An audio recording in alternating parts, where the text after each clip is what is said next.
আমরা আজকে পড়ব কি নিউট্রিশনের খাদ্য পুষ্টি উপাদান এবং পুষ্টি বিজ্ঞান সম্পর্কে আমাদের একটা ধারণা নেব, প্রাথমিক ধারণা নেব। ইংলিশে যেটা বলছে basic concept of food, nutrition, nutrients and nutrition science, এই সম্পর্কে আমরা ডিটেলসে আজকে জানব।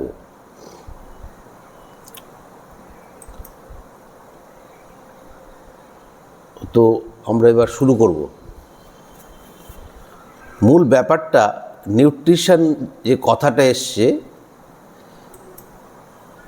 সেই নিউট্রিশন কথাটা এসছে কি নিউট্রিয়েন্টস থেকে। নিউট্রিয়েন্টস হচ্ছে যে পুষ্টির উপাদান, পুষ্টির যে বিভিন্ন উপাদান থাকে সেই উপাদানগুলো নিয়ে আমাদের এই সাবজেক্টের আলোচনা। এটা কিন্তু মূলত বিজ্ঞান এবং জীববিজ্ঞানের একটা শাখা নিউট্রিশন।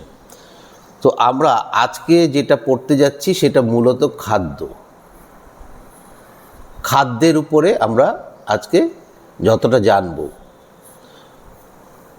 খাদ্য কাকে বলে আমরা শিখব।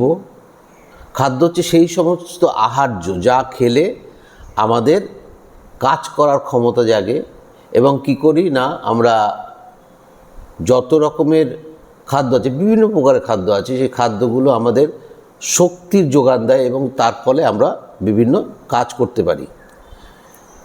নেক্সট পরে আমরা পড়ব পুষ্টির ব্যাপারটা, তারপরে পুষ্টির উপাদান পড়ব। মানে পুষ্টি কাকে বলে, যদি আমরা পুষ্টির সংজ্ঞা দিই তাহলে পুষ্টির সংজ্ঞাতে আমরা বলতে পারবো কি যে পুষ্টি হচ্ছে প্রাণীর ক্ষেত্রে হলজৈক পুষ্টি 5টা পর্যায়, আর উদ্ভিদের ক্ষেত্রে 2টো পর্যায়, একটা হচ্ছে সংশ্লেষ, একটা হচ্ছে আত্তীকরণ।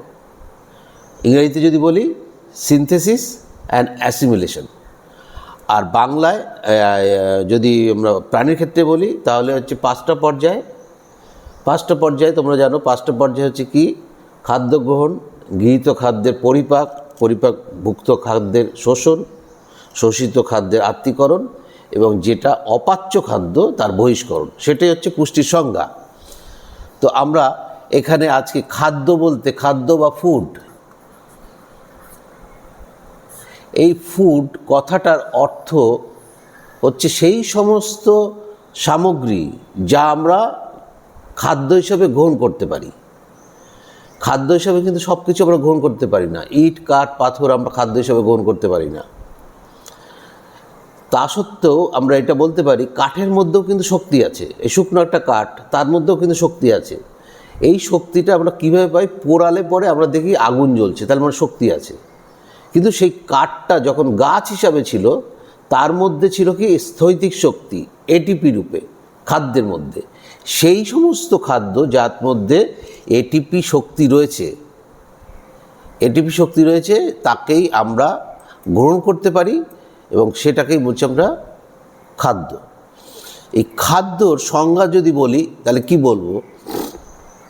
আমি খুব সংক্ষেপে কথাগুলো বলেছি, খুব যাতে তোমাদের বুঝতে অসুবিধা না হয়, সেই জন্য এই সংজ্ঞাগুলো এমনভাবে করেছি।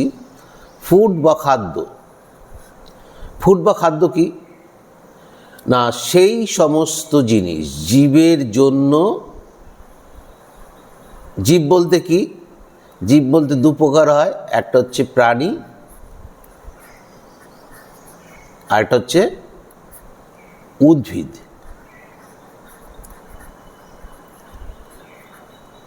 Animal and plant. তাদের জন্য খাদ্য অপরিহার্য। কেন না, এই খাদ্যের মধ্যে থাকে এটিপি, অ্যাডিনোসিন ট্রাইফসফেট। এটিপি বা অ্যাডিনোসিন ট্রাইফসফেট হচ্ছে কি, যা সালোকসংশ্লেষ প্রক্রিয়ায় সবুজ উদ্ভিদ এই এটিপি তার খাদ্য গ্লুকোজের মধ্যে প্রবেশ করিয়েছিল। আমরা যখন সালোকসংশ্লেষ পড়ব তখন আমরা ভালোভাবে বুঝতে পারব। এই এটিপি স্থৈতিক শক্তি রূপে কিন্তু থাকবে কোথায়? খাদ্যের মধ্যে। এরপর এই খাদ্য যখন আমরা গ্রহণ করব, সেই খাদ্য কিন্তু পরে গতি এবং তাপ শক্তিতে রূপান্তরিত হবে। যার ফলে আমরা সেই খাদ্যগুলো খেলে পরে আমরা শক্তি পাবো, সেই শক্তি দিয়ে কাজ করতে পারবো। তাহলে লাইনটা আবার পড়ি, জীবের জন্য খাদ্য অপরিহার্য। কোনো জীব যদি খাদ্য না পায় সে বাঁচতে পারবে না। সেই জন্য বলা হচ্ছে পরের লাইনে, বেঁচে থাকার জন্য, বেঁচে থাকার এবং কাজ করার জন্য খাদ্যই আমাদের শরীরে শক্তি হিসাবে ক্যালোরি। ক্যালোরি হচ্ছে কি, একটা ফিজিক্যাল সায়েন্সের একটা টার্ম। ক্যালোরি হচ্ছে কি, যে এই শক্তিটা ক্যালোরি দিয়ে মাপা হয়, সেটা যখন ফিজিক্যাল সায়েন্সের টাইপে যাব তখন আমরা সেটা ডিটেলসে বোঝাবো। মূলত যে 1 গ্রাম জল, সেই জলে 80 কিলো ক্যালোরি তাপ উত্তপ্ত করতে পারে, তাপ দিয়ে 100 ডিগ্রি সেন্টিগ্রেড, 0 ডিগ্রি সেন্টিগ্রেড থেকে 100 ডিগ্রি সেন্টিগ্রেড উত্তপ্ত করতে যে পরিমাণ তাপ লাগে তাকে বলে ক্যালোরি। সেটা হচ্ছে 80 ক্যালোরি। ঠিক আছে, তাহলে আবার বলছি সংজ্ঞাটা কি খাদ্যের। মোটামুটি একটা সংজ্ঞা মানে কি, একটা ধারণা।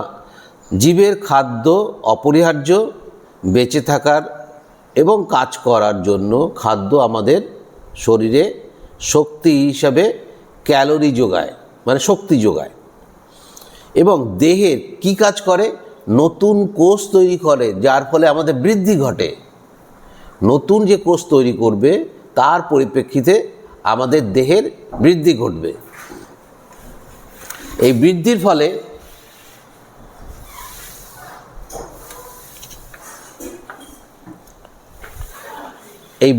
ফলে আমরা দেখতে পাবো যে আমাদের কোষের যত আকার বৃদ্ধি, একটা ছোট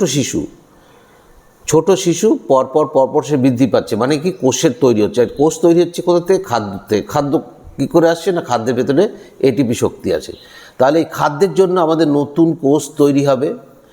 কোনো ক্ষয় পূরণ, কোনো জায়গায় কেটে গেল, সেই জায়গাটা পূর্ণতা লাভ করবে কোষ বিভাজনের মাধ্যমে। এবং শুধু তাই নয়, বিভিন্ন ধরনের ক্ষয় হতে পারে, সেগুলো পূরণ করবে। রোগ প্রতিরোধ, এই শক্তি না পেলে আমরা বিভিন্ন রোগকে প্রতিরোধ করতে পারবো না, কারণ এই রোগের মাধ্যমেই আমাদের দেহে ইমিউনোগ্লোবুলিন তৈরি হয়, যার ফলে কি হয় না, আমরা বাইরের ব্যাকটেরিয়া ভাইরাস থেকে প্রতিরোধ করতে পারি। তাহলে সংজ্ঞাটা কোথায় দাঁড়াচ্ছে? সংজ্ঞাটা মানে সংজ্ঞা ঠিক নয়, ধারণা। জীবের খাদ্য হচ্ছে, জীবের জন্য খাদ্য অপরিহার্য, বেঁচে থাকার ও কাজ করার জন্য খাদ্যই আমাদের শরীরে শক্তি হিসাবে ক্যালোরি যোগায় এবং দেহের নতুন কোষ তৈরি, ক্ষয়পূরণ, রোগ প্রতিরোধ ইত্যাদি, ক্ষয় প্রতিরোধ করা ইত্যাদি বিভিন্ন কাজ করে। তাহলে খাদ্যের যে কাজগুলো সেটা আমাদের একটা ধারণা হলো। নেক্সট যেটা আমরা একটু পড়ার চেষ্টা করি সেটা হচ্ছে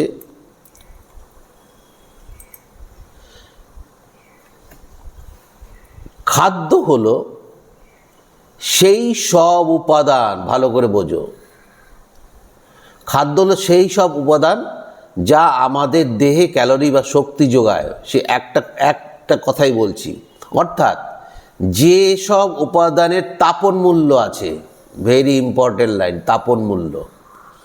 যেমন মোটামুটি একটা ধারণা যে 1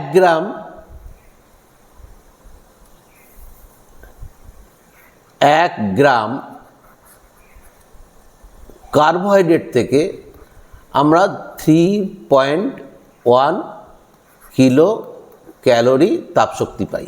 তাহলে তার তাপন মূল্য আছে।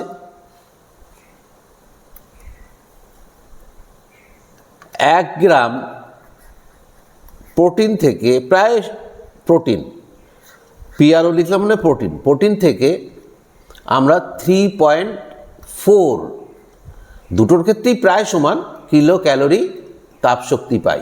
এইটা তাপন মূল্য। আর 1 গ্রাম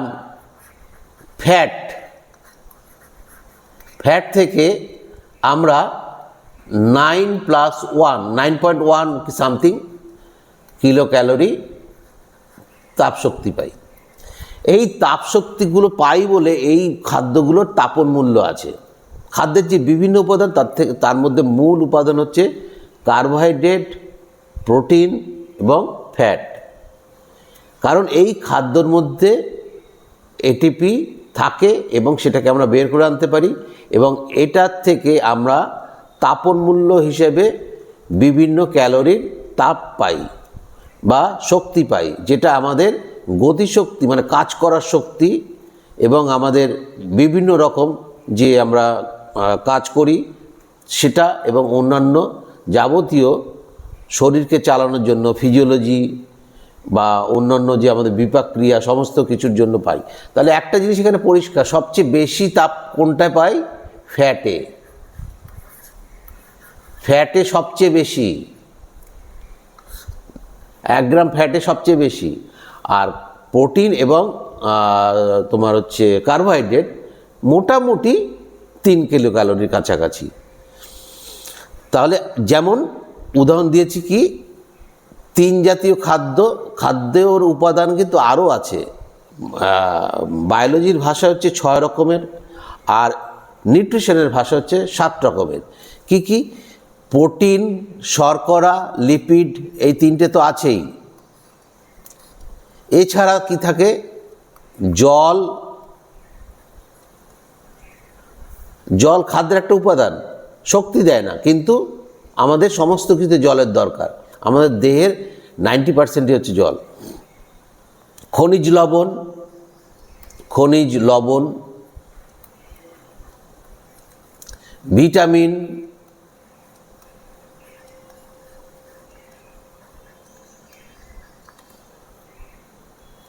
আরেকটা খাদ্য, এই 6টা উপাদান তো থাকেই। এছাড়াও আমাদের কিছু র্যাফেজ বা তন্তু, খাদ্যতন্তু,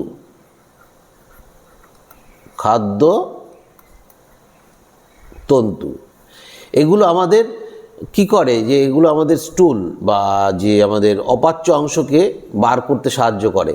অতএব এরাও কিন্তু বিভিন্নভাবে কাজ করে, এই অংশগুলো বিভিন্নভাবে আমাদের কাজ করে। তো সেই হিসাবে খাদ্যের যে মূল অংশ ক্যালোরি বা শক্তি, সেটার তাপন মূল্য থাকতে হবে। তাহলে আবার বলছি, কার্বোহাইড্রেটের কত? 3 কিলো ক্যালোরি, প্রোটিনের কত? 1 গ্রামে 3 কিলো ক্যালোরি, আমি গড় বলছি আর কি, আর 1 গ্রাম ফ্যাটে 9 কিলো ক্যালোরি।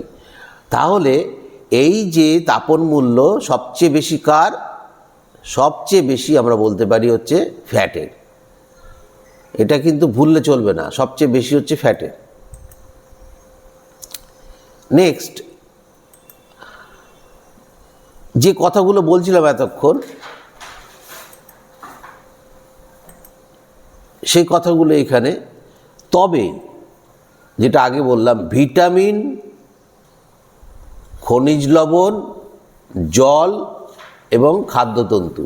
তাহলে আগে কি পেয়েছি? কার্বোহাইড্রেট, আমি সি দিয়ে লিখলাম কার্বোহাইড্রেট, প্রোটিনকে আমি লিখলাম হচ্ছে পি দিয়ে, আর ফ্যাটকে লিখলাম হচ্ছে এফ দিয়ে, সংক্ষেপে যাতে বুঝতে সুবিধা হয়। তাহলে এই যে অংশগুলো খাদ্যের, যে এই অংশগুলো মূল খাদ্যের উপাদান হচ্ছে এইগুলো, কারণ এতে এটিপি পাওয়া যায়।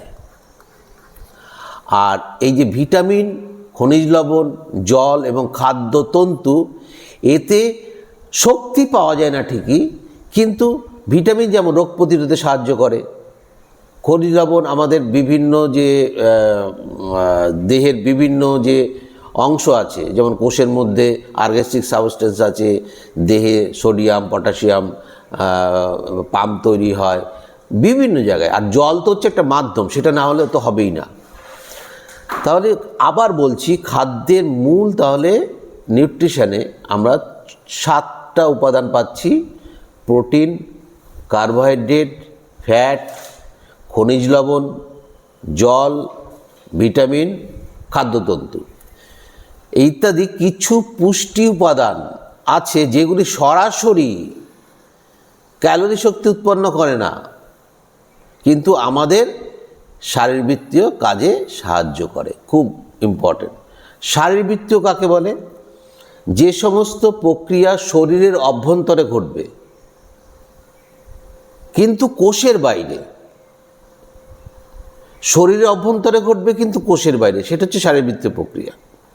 যেমন তুমি একখণ্ড আলু খেলে, সেই আলুটা হজম খেলে, খাদ্য গ্রহণ, তারপর পরিপাক হলো, এই শোষণটা বাদ দিয়ে বহিষ্করণ অবধি, মানে 4টে অংশ, খাদ্য গ্রহণ, গৃহীত খাদ্যের পরিপাক, মানে আলু গ্রহণ, আলু আমরা চিবোলাম, হজম করলাম, তারপরে গৃহীত খাদ্যের পরিপাক খাদ্যের শোষণটা বাদ দিয়ে বহিষ্করণ, এই যে 4টে অংশ কিন্তু শারীরবৃত্তীয় প্রক্রিয়া। যখনই কোষে ঢুকে গেল তখন সেটা বিপাক প্রক্রিয়া। তাহলে একটা জিনিস বুঝতে হবে, দেহের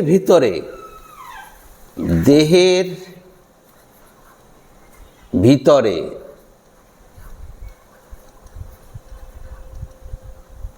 যে প্রক্রিয়া ঘটবে তাকে বলবো শারীরবৃত্তীয়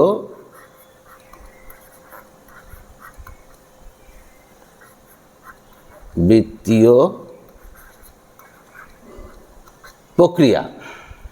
কিন্তু দেহের ভেতরে এবং কোষেরও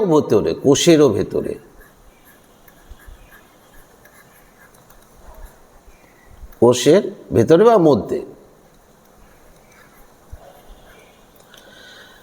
দেহের ভিতরে প্লাস কোষের ভেতরে যে প্রক্রিয়া ঘটবে তাকে বলবো বিপাক।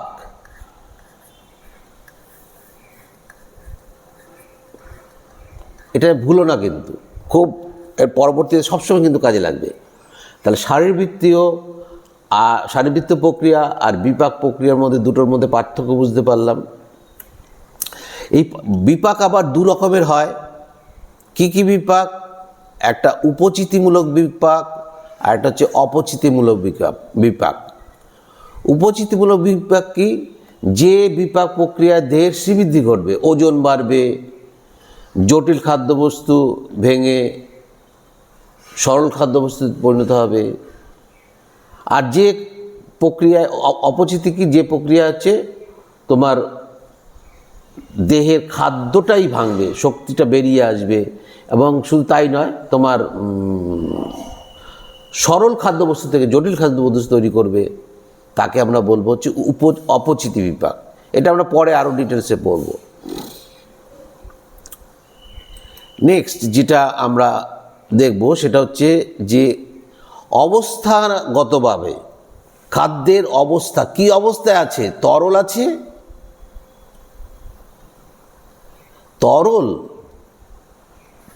তরল না কঠিন? দেখো অবস্থা কীরকম হয়। তরল 3 ধরনের হয়। তরল হতে পারে, কঠিন অবস্থা হতে পারে, যে কোনো বস্তু বা পদার্থের, আর হচ্ছে গ্যাসীয়। এটা আমরা শিখে এসেছি, 3টে অবস্থা হতে পারে: তরল, কঠিন, গ্যাসীয়। আরেকটা তরলের ভাগ একটা আছে, যেমন জেলি টাইপের হালকা। আমরা ভাত রান্না করলে পরে যে ভাতের ফ্যানটা ঢেলে দিই, সেটা কিন্তু অর্ধতরল, সেটা আমরা অর্ধতরল। তাহলে অবস্থা মানে কীরকম অবস্থায় আছে খাদ্যটা, সেটার উপর নির্ভর করা হচ্ছে। সেই অবস্থাটা কীরকম? যে খাদ্য অবস্থানগতভাবে আমরা বলতে পারি 3 রকমের হতে পারে: কঠিন, তরল এবং অর্ধতরল। কখনোই গ্যাসীয় খাবার আমরা খাই না। কঠিন এবং জটিল খাদ্য আমাদের পৌষ্টিক নালীতে পাচিত হয়। পৌষ্টিক নালী আবার 2টো অংশ নিয়ে তৈরি। পৌষ্টিক নালী একটা অংশ, মেইনলি হচ্ছে পৌষ্টিক তন্ত্র। পৌষ্টিক তন্ত্র 2টো অংশ নিয়ে গঠিত। একটা হচ্ছে পৌষ্টিক নালী, এটা হচ্ছে 1 নম্বর। আরেকটা হচ্ছে পৌষ্টিক, আমি একটু সংক্ষেপে লিখছি সময় বাঁচানোর জন্য, গ্রন্থি। পৌষ্টিক গ্রন্থির থেকে বিভিন্ন এনজাইম বা উৎসিষ্ট নির্গত হয়। আর পৌষ্টিক নালীতে সেই খাদ্যের উপরে এনজাইমগুলো পড়ে, খাদ্য ভেঙে সরল তরলে পরিণত হয়, তারপর শোষিত হয়। তাহলে অবস্থানগতভাবে 3 রকমের খাদ্য আমরা গ্রহণ করি: তরল, কঠিন, অর্ধতরল। কিন্তু এই তরল খাদ্য তো আমাদের ভাঙতে হয় না, দাঁত দিয়ে বা দিয়ে ভাঙতে হয় না, অর্ধতরলতা অতটা করতে হয় না। কিন্তু কঠিন যেটা জটিল খাদ্য, যেমন মনে করো এক টুকরো মাংস, একটি আলু, তুমি ভাত খাচ্ছ, এগুলো হচ্ছে কঠিন টাইপের। তাহলে এইগুলো পৌষ্টিক নালীতে বিভিন্নভাবে ভেঙে ক্ষুদ্র ক্ষুদ্র করতে হয় এবং বিভিন্ন এনজাইম তার উপরে কাজ করবে। কাজ করার পরে সেগুলো সরল এবং তরলে, যেমন মনে করো আমি একটা যদি উদাহরণ দিই, খুব ভালোভাবে বুঝতে পারো উদাহরণটা যদি দিই। যেমন মনে করো আমি মাংসর কথাই বলছি। মাংস, এই মাংস অনেকগুলো প্রক্রিয়ার মাধ্যমে ভেঙে ভেঙে পরে যখন আমরা পরিপাক পড়ব তখন পড়ব, ভেঙে ভেঙে শেষে অ্যামাইনো অ্যাসিড তৈরি হয়। Amino acid. এই অ্যামাইনো অ্যাসিড কিন্তু শোষণযুক্ত। ঠিক সেইভাবে যদি আমরা চাল, ডাল, আলু এরকম কার্বোহাইড্রেট খাই, সেটা হচ্ছে 3 রকমের খাদ্য তৈরি হয়। সংক্ষেপে লিখছি: গ্লুকোজ, গ্যালাক্টোজ, আমি সংক্ষেপে লিখছি গ্যালাক্টোজ, ফ্রুক্টোজ। তাহলে এই সমস্ত খাদ্য শোষিত হয়। আর ফ্যাট, মনে করো মাখন বা ঘি খেলে, এটা 2টো খাদ্যে তৈরি হয়, মানে যেটা শোষণযুক্ত, সেটা হচ্ছে ফ্যাটি অ্যাসিড এবং গ্লিসারল। এই যে খাদ্যগুলো তৈরি হলো, এই খাদ্যগুলো হচ্ছে শোষণযুক্ত খাদ্য। তোমার দেহের কোষ কিন্তু আলু, পটল এসব চেনে না, মাংস চেনে না। এরা চেনে হচ্ছে amino acid, glucose, galactose, fructose, mannose, র্যাপোজ, এরকম আছে, ফ্যাটি অ্যাসিড, গ্লিসারল। তাহলে এই কটা খাদ্য যদি আমরা গ্রহণ করি সরাসরি, তাহলে কিন্তু আমাদের পৌষ্টিক নালীতে হজমের প্রয়োজন হয় না, যেমন জল হজমের প্রয়োজন হয় না, ঠিক একইভাবে। তাহলে পৌষ্টিক নালীতে পাচিত হয়ে সরল ও তরল খাদ্য তৈরি করে। এবং কোথায় শোষিত হয়? পৌষ্টিক নালীর ক্ষুদ্রান্তে। পৌষ্টিক নালীর কতগুলো ভাগ আছে সেটা আমরা পরে পড়ব। ক্ষুদ্রান্তে শোষিত হয়ে কোথায় চলে যায়? লসিকা এবং রক্তের মাধ্যমে সমস্ত সজীব কোষে চলে যায়, মূলত লিভারের মাধ্যম হয়েই যায়। তাহলে এই সমস্ত প্রক্রিয়ার মাধ্যমে কিন্তু আমাদের খাদ্য বিভিন্নভাবে যায়। দেখো, খাদ্য সম্পর্কে বলতে গেলে অনেক কথা বলার আছে, কিন্তু মূলত যে অংশটা আমাদের বুঝতে হবে সেটা হচ্ছে যে এই কটা কথা না বুঝলে খাদ্য সম্পর্কে আমাদের কোনো আইডিয়া আসবে না। নেক্সট বলছি কি, কোষীয় শ্বসন। শ্বসন সবসময় কোষেই হয়, ঠিক আছে? শ্বসন সবসময় কোষে হবে, কোষে, মাথায় রাখতে হবে, কোষে। আর শ্বাসকার্য,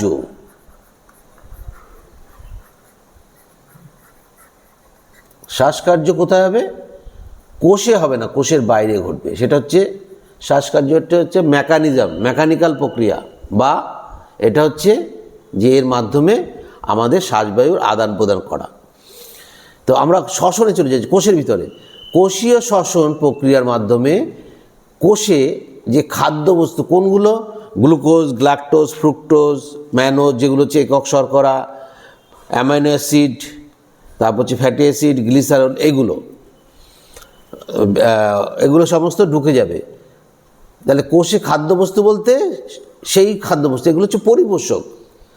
জারিত হয়ে খাদ্যের মধ্যে যে শক্তি থাকে সেটা স্থিতিক শক্তি, আমরা জানি এটিপি, রূপান্তরিত হয়ে গতিশীল বা গতি এবং তাপ শক্তি রূপে মুক্ত হয়। এই তাপ শক্তি কিন্তু আমরা বিভিন্ন কাজে আমরা ব্যবহার করতে পারি। এবং এই গতিশীল বা তাপ শক্তি আমাদের জৈবনিক, আমাদের জীবনে বেঁচে থাকার জন্য যে সমস্ত কাজ, হাঁটা চলা, দৌড়ঝাঁপ করা, পড়াশুনো করা, এই যে আমরা পড়াশুনো করছি, আমাদের ব্রেন খাটাচ্ছি, আমাদের নার্ভাস সিস্টেমে কাজ হচ্ছে, যার জন্য এনার্জি লাগছে, এই রকম। শক্তি আমাদের জৈবনিক কাজ নিয়ন্ত্রণ করে, আর কোষ তথা দেহের বৃদ্ধি ঘটাবে, রোগ প্রতিরোধ করবে, রোগ প্রতিরোধ ক্ষমতা বৃদ্ধি করবে, ক্ষয়পূরণ করবে এবং দৈহিক এবং মানসিক সুস্থতা বজায় রাখবে।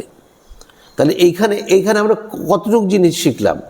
এখানে আমরা এই জিনিসই শিখলাম যে আমরা যে খাদ্যটাই খাই না কেন, সেই খাদ্যটা যদি শোষিত না হয় তাহলে সেটাকে হজম করার প্রয়োজন আছে। হজম করার পরে আমরা চলে যাব শোষণে, কোষের মধ্যে। তাহলে সর্বশেষ আমরা খাদ্য কাকে বলে সেই সংজ্ঞাটায় চলে আসলাম। তাহলে সেই সংজ্ঞাতে খাদ্য কাকে বলে?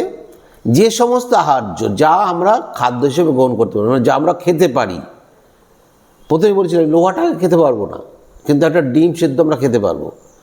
করলে দেহের কি বলছি, যে সমস্ত আহার্য গ্রহণ করলে জীবদেহের পুষ্টি বৃদ্ধি, ক্ষয়পূরণ, রোগ প্রতিরোধ ক্ষমতা বৃদ্ধি এবং কাজ করার জন্য, জৈবনিক ক্রিয়া নিয়ন্ত্রণের জন্য প্রয়োজনীয় শক্তি সরবরাহ হয়, তাকে খাদ্য বা ফুড বলে।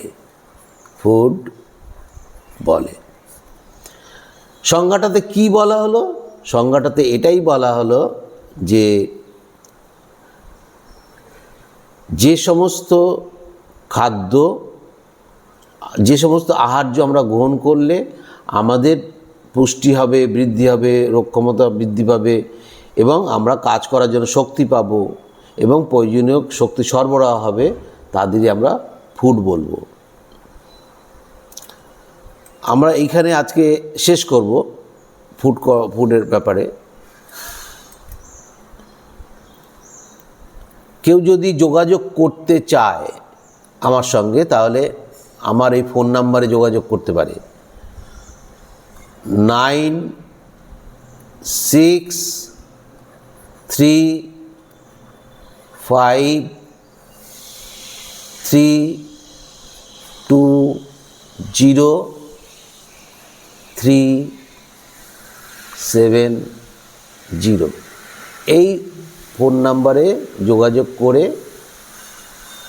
তোমাদের পড়াশুনো আরও বৃদ্ধি করার জন্য তোমরা এগিয়ে যেতে পারো। আজকে আমি এখানেই শেষ করছি, পরবর্তী ক্লাসে আবার দেখা হবে।